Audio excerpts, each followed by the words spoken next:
Halo semua. Apa kabar untuk hari ini? Semoga harimu selalu menyenangkan ya bro. Selamat datang di channel YouTube saya. Tolong dibantu subscribe, like dan share ya, supaya saya terus semangat bikin kontennya. Wakakakak. Sebelum masuk di alur cerita novel kali ini, saya sarankan untuk menonton cerita sebelumnya agar lebih memahami jalan ceritanya. Soul Land 2 Chapter 364. Di mana ini? Bebe saat ini berdiri di tengah jalan yang ramai. Melihat ini, dia dengan cepat mempertanyakan sekelilingnya, karena tempat ini tidak dikenalnya. Namun, dia telah dibawa ke sini setelah lampu keemasan menyala. Tiba-tiba, cahaya redup menyala, dan sosok diam-diam muncul di depannya. Bebe, sebuah suara dengan lembut bertanya. Bebe memusatkan pandangannya pada orang itu. Yang dia lihat hanyalah wajah tersenyum dan tampan. Dia tidak bisa menggambarkan perasaannya ketika dia melihat siapa itu. Orang ini memiliki rambut biru langit yang panjang, mengalir, sementara mata biru mereka mengandung tatapan sedalam dan tak terbatas seperti lautan. Dia mengungkapkan senyum lembut di wajahnya yang membuatnya tampak sangat dapat diandalkan. Ikuti aku. Orang itu perlahan berbalik. Hanya dalam satu langkah, dia sudah bergerak lebih dari 10 meter ke depan. Meskipun Bebe tidak tahu apa yang sedang terjadi, dia sangat jernih bahwa dia dalam ilusi lembah peminta cinta Yin Yang. Dia dengan cepat mengikuti orang yang baru saja muncul. Pria itu tidak berjalan terlalu cepat atau terlalu lambat, dia bergerak dengan kecepatan yang bisa dia ikuti dengan nyaman. Anehnya, para pengamat tampaknya tidak memperhatikan langkah cepat mereka.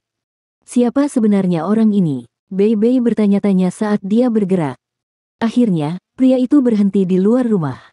Dia mendorong pintu terbuka sebelum masuk. Bebe buru-buru mengikutinya ke dalam. Halaman rumah itu sangat sunyi. Segala sesuatu tentang itu juga tampak sangat damai.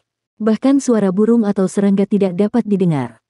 Pria itu menuntun Bebe ke aula utama rumah ini. Setelah melewati aula tengah, mereka melangkah ke halaman belakang dan akhirnya sampai di sebuah ruangan. Lelaki itu memberi isyarat kepada Bebe dan menunjuk ke ruangan itu. Bebe tanpa sadar berjalan menuju ruangan. Pintunya sudah terbuka. Ketika dia mengintip, tubuhnya bergetar hebat. Xiaoya, Bebe berteriak, sebelum langsung masuk ke dalam ruangan. Ya, ada seorang wanita duduk bersila di atas tempat tidur di dalam ruangan ini. Tubuhnya saat ini berkedip dengan cahaya hitam kebiruan. Rambutnya mengalir di belakang, sementara ekspresinya tenang, meskipun sedikit pucat. Dia adalah Tang Ya.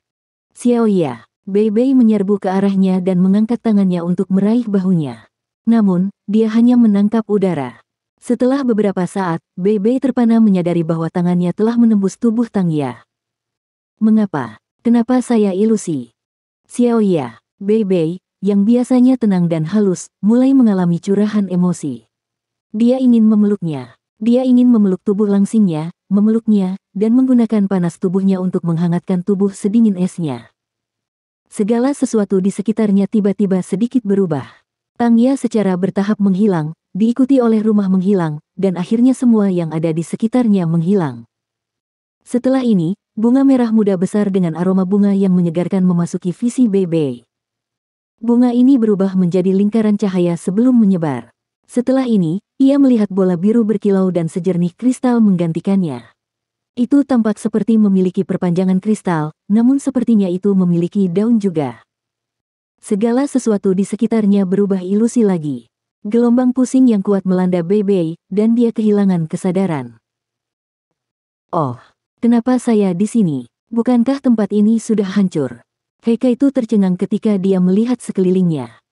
Lingkungannya dipenuhi dengan logam. Ada cahaya dan bau logam, yang membantunya segera mengenali bahwa ini adalah Institut Penelitian Bawah Tanah dari Illustrious Virtue Hall. Baik dia dan Huo Yuhao pernah menghabiskan waktu lama di lembaga penelitian ini. Namun, itu benar-benar kosong sekarang. Keluar, Suhe, sebuah suara seram bergema. Saat dia mendengar kata-kata, Suhe, Heika itu bergidik. Dia dengan enggan berbalik ke arah suara itu. Dia melihat Su Tianran, yang perlahan datang mendekatinya di kursi rodanya. Su Tianran mengenakan ekspresi menyendiri di wajahnya, dan beberapa pria bertopeng hitam mengikutinya. Mereka semua mengungkapkan aura kuat dari tubuh mereka. Heika itu perlahan berdiri. Pada saat ini, dia sangat tenang. Su Tianran. Su Tianran tersenyum dan berkata, aku yakin kamu tidak mengharapkan ini, kan? Su He, kita sebenarnya bertemu dalam keadaan seperti itu. Aku tidak berharap bajingan sepertimu bisa selamat. Hari ini, kita benar-benar dapat mengejar ketinggalan sebagai saudara. Bagaimana kabarmu selama ini? Sebagai kakak lelaki Anda, saya benar-benar tidak merawat Anda dengan baik. Petik 2. Heike itu menggertakkan giginya dan berkata, Su Tianran, aku akan membunuhmu. Begitu dia berteriak, dia sepertinya lupa bahwa dia adalah seorang insinyur jiwa, dan melompat langsung ke arah Su Tianran. Su Tianran memasang ekspresi menghina di wajahnya. Dia mengangkat tangannya dan Heike itu terlempar ke udara, menabrak meja tempat di belakangnya. Ketika dia mendarat, dia kesakitan luar biasa, dan bahkan tidak bisa berdiri lagi. Kamu akan membalas dendam sendirian. Seluruh Sun Moon Empire berada di bawah kendali saya sekarang. Ya, seorang anak lelaki harus membayar hutang ayahnya, tetapi itu mencakup kemampuan untuk melakukannya terlebih dahulu. Ayah saya kejam ketika dia membantai seluruh keluarga Anda. Saya masih ingat dengan jelas bagaimana dia menusuk adik perempuan Anda dengan tombaknya. Pandangan putus asa dan menyedihkan di matanya. Namun, apa yang bisa Anda lakukan? Apa yang bisa Anda lakukan sebagai kakak laki-lakinya? Bisakah Anda menyelamatkannya? Kamu tidak bisa. Anda tidak memiliki kemampuan, benar kan?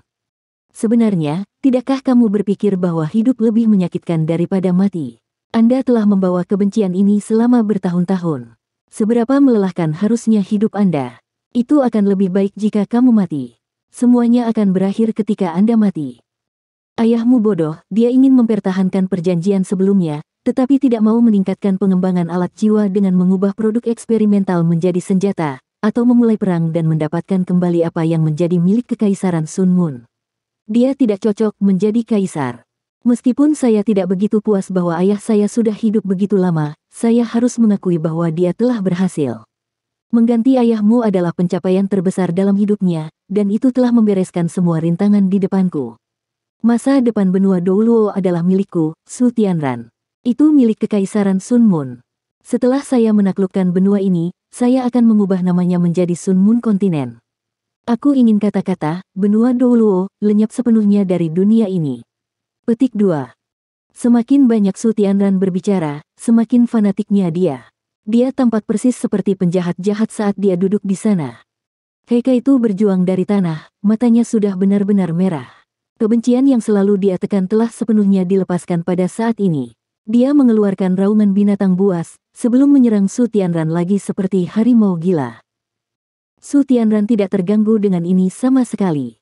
Dia mengangkat tangannya sekali lagi dan melemparkannya kembali sekali lagi.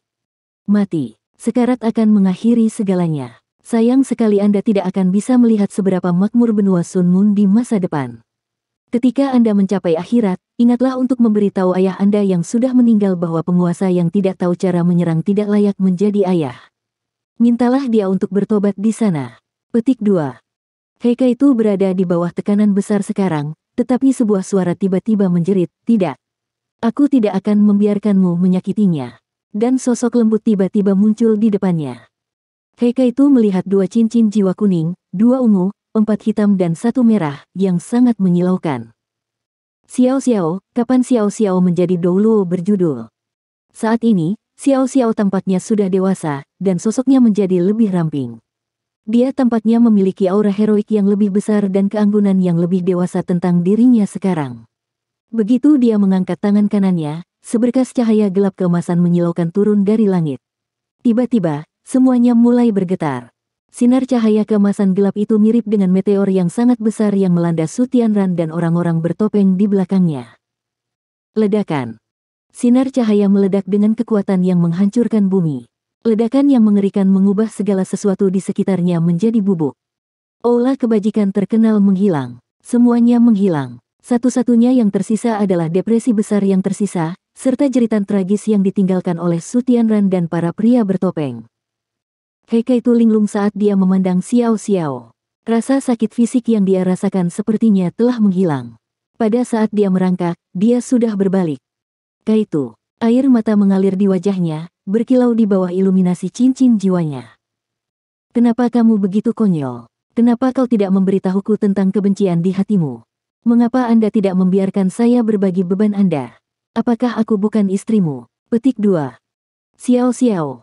Menipu. Meskipun kamu tidak tampan atau romantis, aku tidak pernah membenci kamu untuk apapun ketika aku memutuskan untuk bersama dengan kamu. Keitu, idiot. Di masa depan, Anda harus berbagi rasa sakit dengan saya, apapun yang terjadi. Musuhmu akan menjadi musuhku. Petik 2.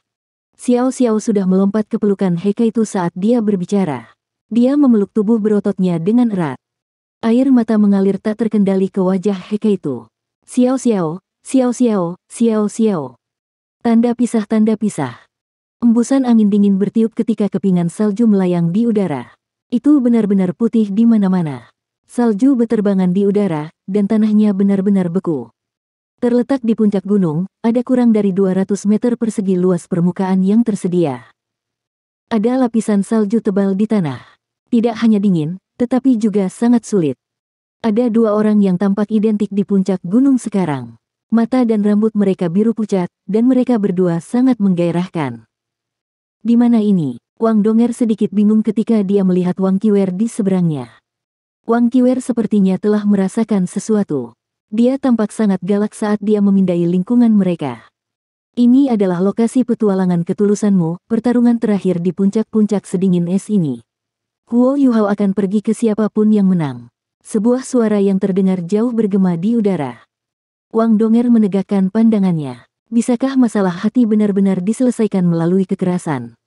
Ini cara terbaik untuk menyelesaikan masalah. Anda berdua terlihat sama, dan sama-sama luar biasa. Namun, hanya satu dari kalian yang bisa bersamanya. Orang yang selamat akan memiliki hak untuk tetap bersamanya, dia tidak akan tahu apa yang terjadi. Hari ini, hanya satu di antara Anda yang bisa hidup di sini. Ada gunung es yang tak terhitung jumlahnya di sekitar Anda. Jika tidak ada dari kalian yang mati, kalian berdua akan tetap di sini selamanya. Petik 2. Wang Donger dan Wang Qiwer bergerak pada saat yang sama. Mereka tidak saling menagih satu sama lain. Sebaliknya, mereka berbalik dan bergegas menuju tepi puncak es mereka untuk melihat ke bawah. Bahkan dengan karakternya yang dingin, ekspresi Wang Qiwer berubah drastis saat dia menatap ke bawah. Mereka berada di puncak es yang berdiri bebas. Hanya ada lembah yang dalam di bawah, kedalaman yang tidak dapat ditentukan. Embusan angin dingin terus bertiup ke atas. Bahkan saat dia melirik ke bawah, Wang Qiwer bisa merasakan tubuhnya berubah kaku. Ya, ini adalah zona terlarang. Itu adalah zona terlarang tanpa pelarian. Dibandingkan dengan Wang Qiwer, Wang Donger tampak sangat tenang begitu dia melirik ke bawah. Dia perlahan berjalan menuju Wang Qiwer dan duduk di tengah-tengah puncak es. Qiwer, mari kita bicara. Wang Donger menunjuk Wang Qiwer. Wang Qiwer mendapatkan kembali tatapannya yang dingin dan serius dan duduk 5 meter di depan Wang Donger. Apa yang ingin Anda bicarakan? Tentang seberapa besar dia mencintaimu? Dia bertanya dengan dingin. Wang Donger menggelengkan kepalanya dan berkata, bukan dia. Mari kita bicara tentang kita. Mari kita bicara tentang tempat ini, tentang Yin Yang Love Quarrying Valley. Petik 2. Mata Wang Qiwer cerah dan dia berkata dengan mengejek, memang. Tidak perlu membicarakannya. Anda selalu menjadi pemenang baginya. Apalagi yang bisa dibicarakan. Bahkan jika aku akan membunuhmu sekarang, apakah dia akan pernah jatuh cinta padaku? Tidak. Meskipun aku tidak menghabiskan banyak waktu bersamanya dibandingkan dengan kamu, aku yakin dia tidak akan bersamaku bahkan setelah kamu mati. Petik 2. Wang Donger mengerutkan alisnya. Qiwer, ada apa? Wang Qiwer menggelengkan kepalanya. Saya baik-baik saja. Wang Donger mengangkat kepalanya untuk melihat langit dan menghirup udara segar. Kita tidak akan berada dalam bahaya. Sementara tempat ini seharusnya dipenuhi dengan kematian, sebenarnya penuh dengan belas kasih. Jika Anda tulus, Anda tidak akan dihukum. Petik 2. Apa? Wang Qiwer mengangkat kepalanya dan menatap Wang Donger ragu-ragu. Tidak bisakah kau katakan? Wang Donger berkata dengan percaya diri, itu berusaha membantu kita memperbaiki hubungan kita. Itu lembah peminta cinta Yin Yang, bukan lembah pemusnahan cinta Yin Yang. Itu hanya membenci mereka yang berpaling dari cinta. Itu terbukti dari masalah yang ditimbulkan kami. Kami hanya menyelamatkan orang, kami tidak membunuh orang. Petik 2.